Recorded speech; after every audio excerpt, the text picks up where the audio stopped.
this will give us the... Wait, you know what? There's actually a bug right now. I just realized. Evolve Sharkadet into Armor Rouge. Evolve Sharkadet into Armor Rouge. This should say Ceruledge. So I'll actually need to write that down somewhere in the Cobblemon Discord. But yeah, we're going to be evolving these guys today. Now, something else you can do, actually, is you can shift right-click, and you can put these guys on your shoulder. And they're so cute. Oh my goodness. So much fun. Such cute little Pokemon. Let's set you down. Anyway, without further ado, let's evolve these guys. Let's start with this one right here. We're going to evolve this to Ceruledge with the Malicious Armor. We right-click it, and it's ready to evolve. Here we go.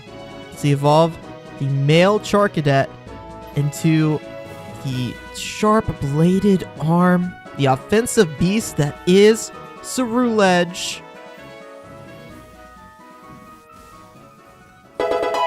There it is. Look at that model, too. Oh, so great. And it gets Shadow Claw, which is a great move for a Ceruledge. Great model. Look at those blades. They're pretty sharp. And now it's time for the other Charcadet to join her friend. And let's evolve the female Charcadet now. And this one's going to be evolving into the Fire Psychic type. The strong armored knight that is Armor Rouge. Oh yeah, so we got a matching set now of Charcadet evolutions. The offensive Ceruledge, armored Bolstrius, knight that is Armor Rouge. Well guys, that was a very productive time into the Nether today. We caught 21 different Pokemon, species of Pokemon, so filling out that dex, which is something I always like to do. And we even got a beautiful matching pair of Ceruledge and Armor Rouge, the Charcadet evolutions. There's still a lot here to do, and a story is always unfolding on a server like this. So, you know what to do. If you enjoyed the video, make sure you like it and stick around, because we've got more content coming out real soon. As I've mentioned in the videos, and as you probably have caught on from other server members, everyone on the server has a theme, a role that they're going to be basing their gym around, and I still hadn't, up until this point, done any building in Spawn Town. So it's time for the server constructor, the server architect, to get some construction equipment. On to Chapter 8. Minecraft can be a flashy game, but there's a lot of things that have to happen that aren't exactly that exciting. I know everybody's like, yo, I gotta get home so I can get online and watch jblader farm pumpkins. This is it. But I've been grinding, and I've been working with those blaze rods we got last time to make potions and become a zombie doctor. On hard mode, you can turn villagers into zombies, and then we can heal them with potions of weaknesses and golden apples, making their trades real cheap. This gets me access to cheap diamond gear, enchanted books, and food and blocks, you name it. But there is a long list of stuff that I've started that really needs to get finished. I've got the terraces in Spawn Town that kind of need to be finished. I've got some terraforming back at my base that could definitely be finished. The villager trading hole, also not complete yet. And my amphitheater is still floating over the ocean, ready to be uncovered. So today, I'm not going to do any of that, and we're going to build something new. Get ready for the construction crew to get to work.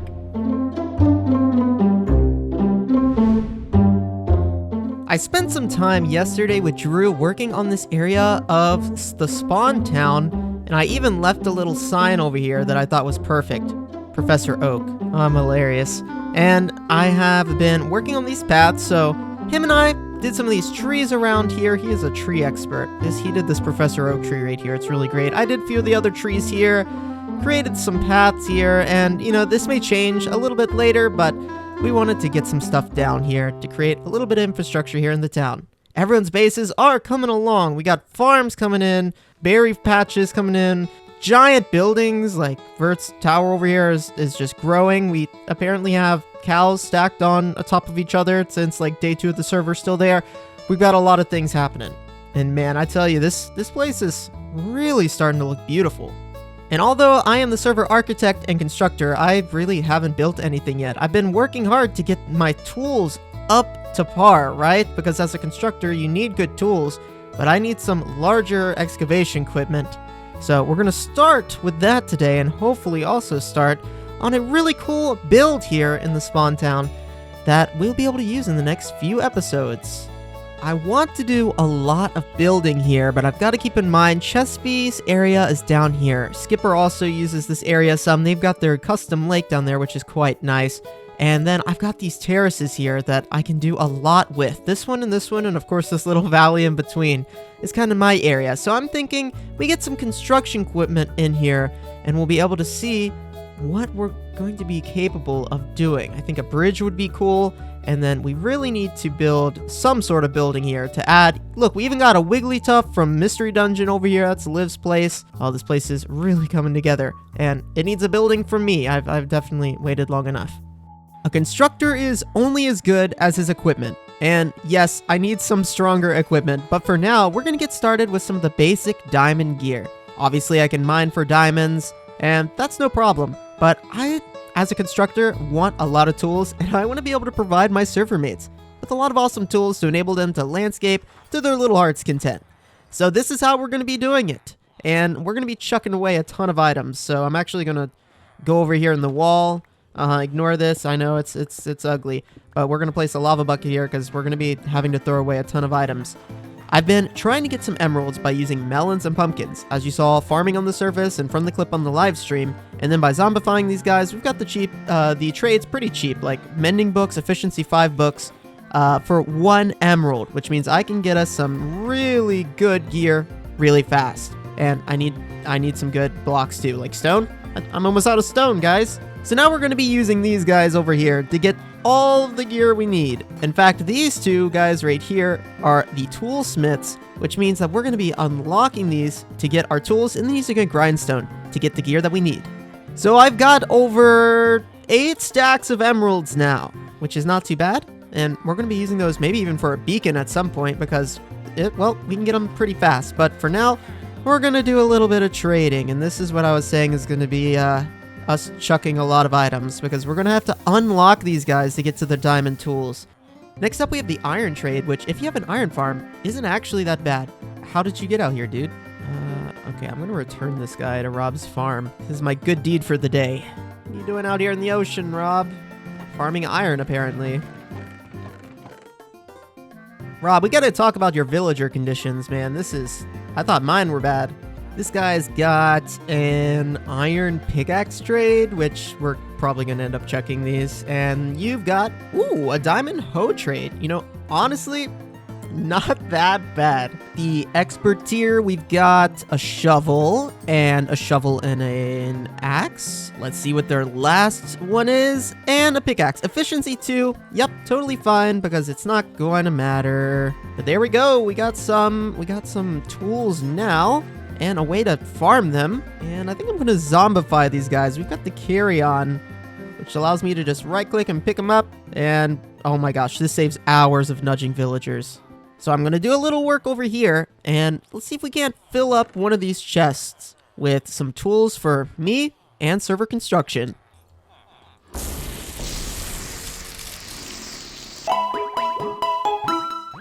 And just like that. Oh, yeah. Now we're cooking. 1 emerald for 1 diamond tool. So now I'm going to try to set up a pumpkin and melon farm, and I want to utilize this space, but once we get some pumpkins and melons automatically feeding in here, going down there to our farmers, we'll be able to trade 1 pumpkin for a diamond tool. So let's get to work. I love these Magikarp way more than I should. Oh, look at him go. Good jump, buddy. Before I build a farm, or any farm, you really got to think about storage solutions. And for that, I'm going to come over here and steal some backpacks. The ones with the little white buttons are iron ones, so they're a little bit better. Backpacks acquired. I'm heading out of here. Whoa, this is a new Pokemon. Yo, I haven't caught you yet. Annihilate is one of the newer Pokemon in the game. Fighting Ghost type, I do believe, in the angered form of Primeape. Let's try to catch it. I caught this Blossom here because it can put things to sleep and it can stun them. So we're going to try to go with the sleep powder. Oh, you're immune to being asleep. Oh, it has like Vital Spirit. Okay, we'll try Stun Spore. That's why you carry both Stun Spore and sleep powder. Let's give this a shot. All right, guys, back it up. Oh, we got it. And an Annihilate added to the decks. While I was over here with Liv the other day, I was doing some landscaping and we came across something